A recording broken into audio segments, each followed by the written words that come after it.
want to start by saying that I'm genuinely angry about what I'm about to talk about.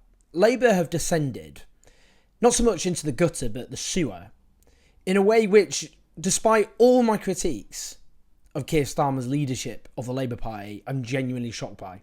Now, yesterday Labour put out an ad plastered with Rishi Sunak's smiling face next to, "Do you think adults convicted of sexually assaulting children should go to prison?" followed by Rishi Sunak doesn't, and then his signature.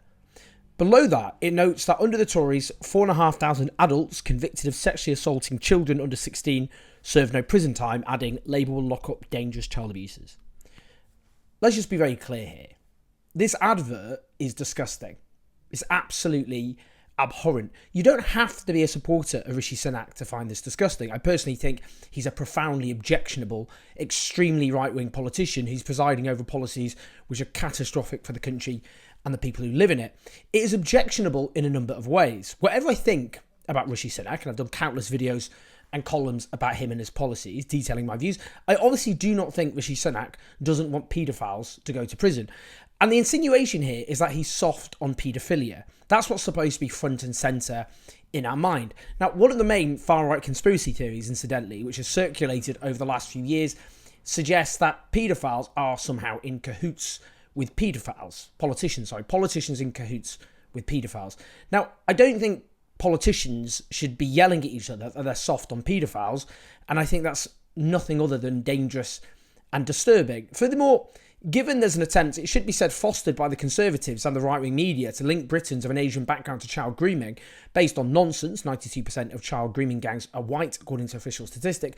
But plastering Rishi Sunak, Britain's first Asian Prime Minister, first Briton of an Asian heritage, next to an accusation of being soft on paedophilia, is playing with fire, in my view.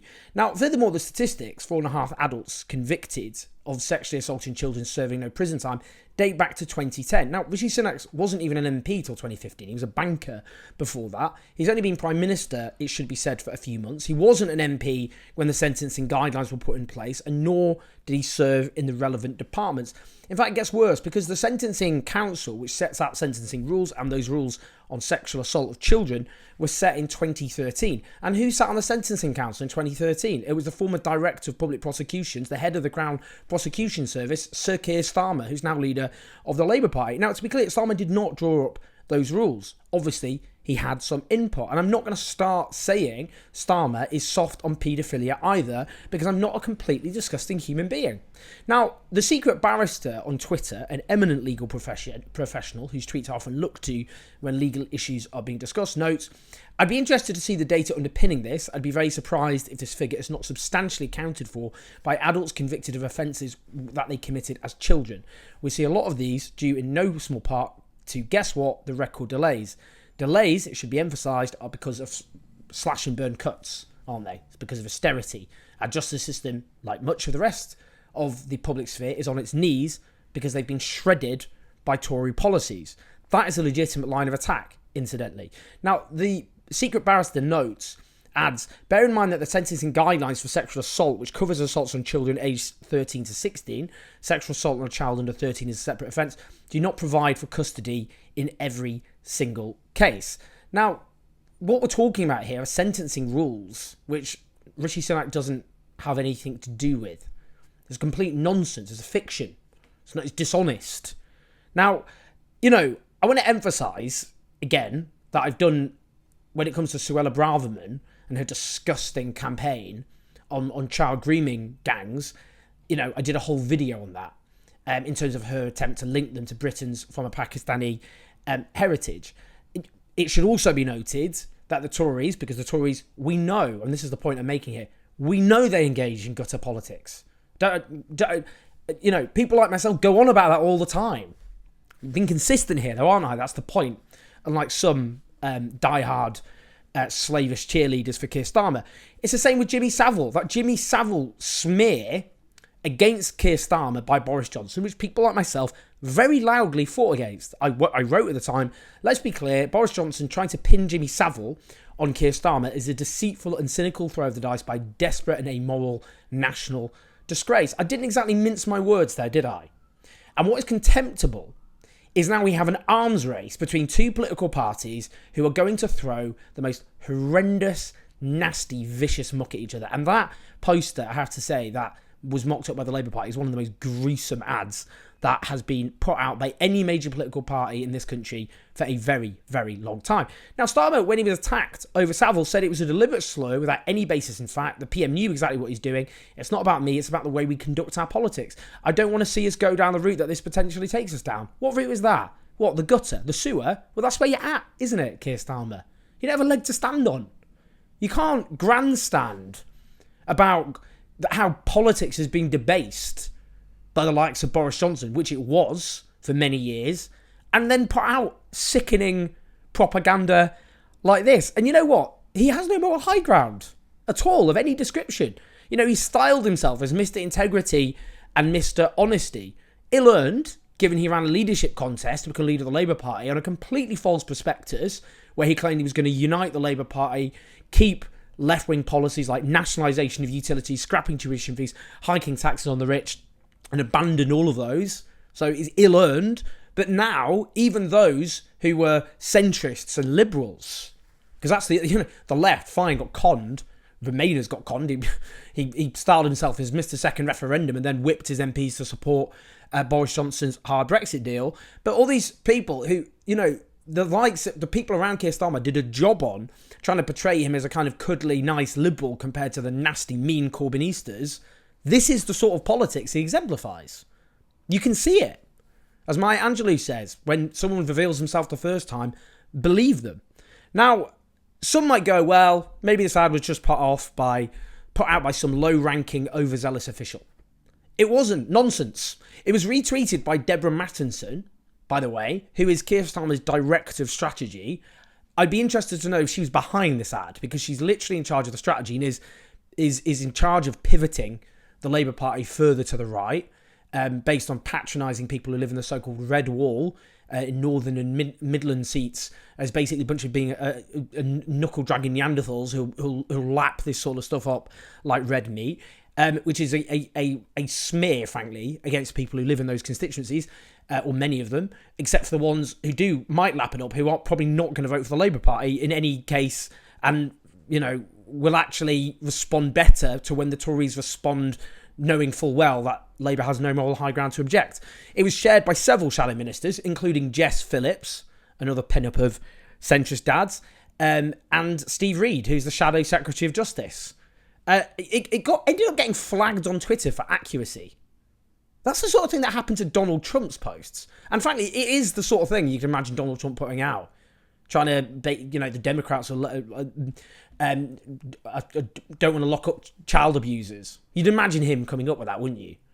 I bet some of you who are probably that some Starmerites do listen and watch and will lap up anything that they stop killing the firstborn. You'll probably start cheering them on. Literally anything they do, you'll cheer them on. But actually, Donald Trump would put this. You could imagine him doing that, couldn't you? Very easily. Or frankly, or UKIP. I mean, it would tell you it was like what the Tories would do, which I can imagine them doing, but actually if the Tories were doing it would be shocking. It would be really, really shocking if they did it. It would cause outrage amongst a lot of people, I have to say, who are being pretty quiet about this. Now, I also don't believe they don't believe it. Do you know how I know they don't believe it? Because they put Lucy Powell, who's a shadow cabinet minister, on, who I happen to have a soft spot for, by the way. And judging by her performance on television, I don't think she actually believed herself that this ad was anything other than horrific. I haven't asked, but I'd be surprised. She refused to answer if she believed it, if the attack line on Rishi Sunak was correct. She was asked over and over again and she didn't answer. Now, I want a journalist to try and pin Starmer down on whether he believes it himself. I want it on camera. I want his face on camera, his eyes looking down the barrel of the camera, or probably actually thinking about it probably at the interview. It doesn't really work like that. But nonetheless, interrogated, does he stand by what exactly it says? I mean, which I think is actually defamatory, frankly.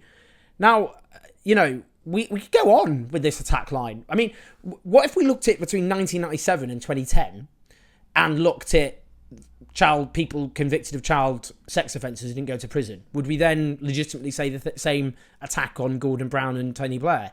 But if someone mocked up that poster, a lot of the people cheering on this poster would be absolutely incandescent with rage. But why is it any different? It wouldn't be any different at all.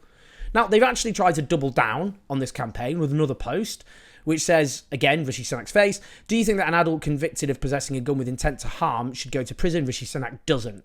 Adding, under the Tories, 937 adults convicted of possession of a firearm with intent to harm serve no prison time. Labour will lock up dangerous gunmen. Now, let's go back to the secret barrister who notes about that image and text. Well done, you've managed to bungle it again, you tedious fools. There's not even an offence of possession of a firearm with intent to harm. Now they're just making up offences and plastering it on their posters. Absolutely incredible. Now, again, there is ways to talk about these sorts of things, of course. We shouldn't shy away from talking about these issues. As the secret barrister says, we could say, it's so easy to get this right. Do you think that victims of sexual violence should have to wait 5 years for a trial? No problem with that whatsoever. Rishi does. No problem with that. Do you think that selling off hundreds of courts and not replacing them, even though we have record backlogs, is a good plan? Rishi does. Absolutely bang on. Of course. Very clear attack line, which speaks to Rishi Sunak's role as Prime Minister. The secret barrister says, by all means, hold him to account for the devastation his party has inflicted and that he has supported and as PM refused to fix. But stop pretending he's responsible for sentencing outcomes which took place years ago and which, for all anybody knows, were entirely proper. Amen. Now, when it comes to child abuse, I want serious policies proposed by Labour as the opposition, not least a focus on prevention to stop children being abused in the first place. Like, what's Labour saying on funding preventive programmes to keep children safe? That's the sorts of things I'd be really interested to hear. And Labour needs to be clear what they mean here. Are they saying, for example, all children who commit sexual offences as children, should they all go to prison? I mean, if we're going to have a debate, let's have at least some basic honesty about what the proposals are here. And with the campaign, clearly, now they're going to do post after post about offence after offence, calling for a massive expansion of prison. We already have the third largest prison population in Europe after Russia and Turkey. Not great company. They're both dictatorships. And they both have substantially bigger populations than us, especially Russia.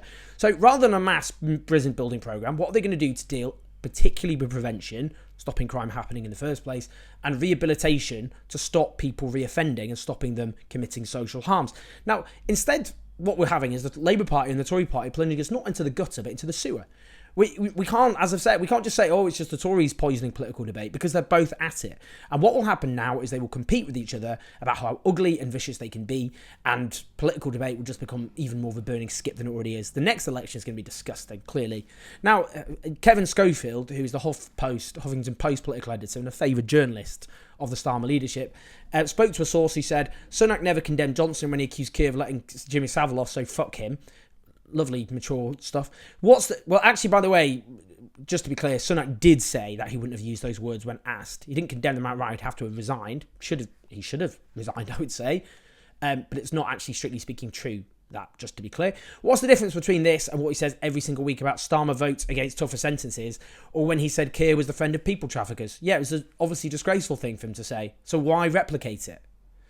We're not prepared to be the mopes anymore while the Tories say whatever they want. They told us to ignore the wailings. Then they say they spoke to the Australian Labour Party and the US Democrats who said they told us to ignore the wailings of the people who expect you to be kind losers and fight as viciously as Conservatives do. I don't remember Biden going on about Donald Trump being offended, being soft on paedophilia, or Obama doing that about McCain, John McCain, or Mitt Romney. And actually, I mean, if we're going to talk about kind of the rhetoric of Joe Biden, it's not my politics. But, for example, here's a typical tweet on tax. While typical working Americans pay their taxes, the top 1% evade an estimated $160 billion in taxes each year. It's wrong, and it's past time the ultra-wealthy and the corporations paid their fair share. Can't imagine Keir Starmer tweeting that. I can't. He's to the right of Joe Biden. Yeah, go for it. Go for Rishi Sunak being rich. And we're going to tax rich people like Rishi Sunak. We're going to make sure the rich, like Rishi Sunak, who's twice as rich as the king of this country, are going to pay a fair share of tax, and we're going to use it to put our public services back on a proper footing to meet the needs of the people of this country. That our public services are on their knees while rich people aren't paying the taxes like Rishi Sunak that they should be paying. That's a populist campaign. That is getting your hands dirty, fine. But it's not bringing in paedophilia and child abuse for political ends. There's a difference, isn't there? But they don't want to do that because they don't want to challenge the vested interests at the top of society. They don't want to use even the sort of rhetoric of the US Democratic Party when it comes to taxing the rich.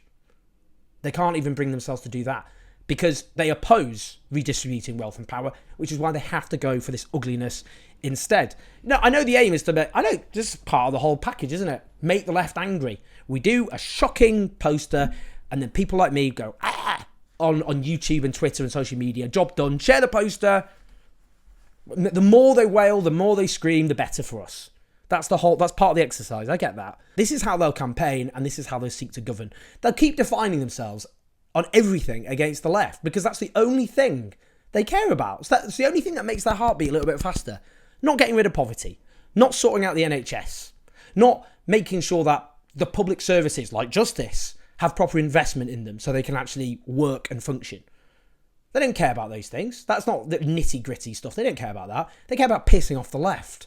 That's what a lot of these are, just student politicians. They literally came through student politics, and they had these little wars with the trots, as they call anyone to the left of Gordon Brown, and that's how they want to govern the country now. Little petty student politicians with no answers to the problems facing this country. Not interested in the climate emergency, not interested in the housing crisis, not interested in the NHS being crippled, just interested in spite against the left. So yeah, fine, you got your angry video. Great. Woo. Treat yourself. I mean, this is what the Labour right are like, by the way. They've done campaigns like this, by-elections, where they put out racist bile.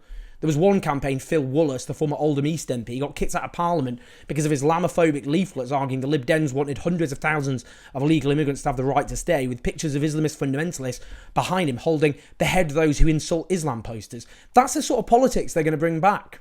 That's clearly where this leads. You know what? A lot of them, people often say, I say, that these people think they're like the West Wing. But do you know what? At least the people on the West Wing had some sort of idealism.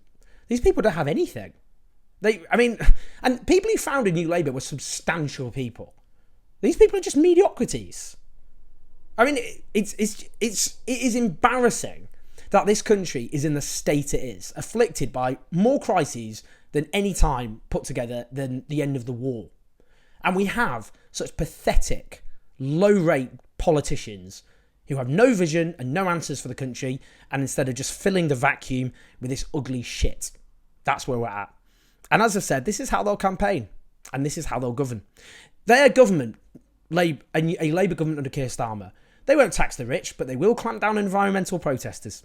They won't bring utilities under public ownership, but they will back locking up refugees. Mark my words. They won't have proper investment in our public services, but they will escalate a war on drugs that will disproportionately lock up black people for doing the very same things that some members of the shadow cabinet have done themselves, i.e. take drugs.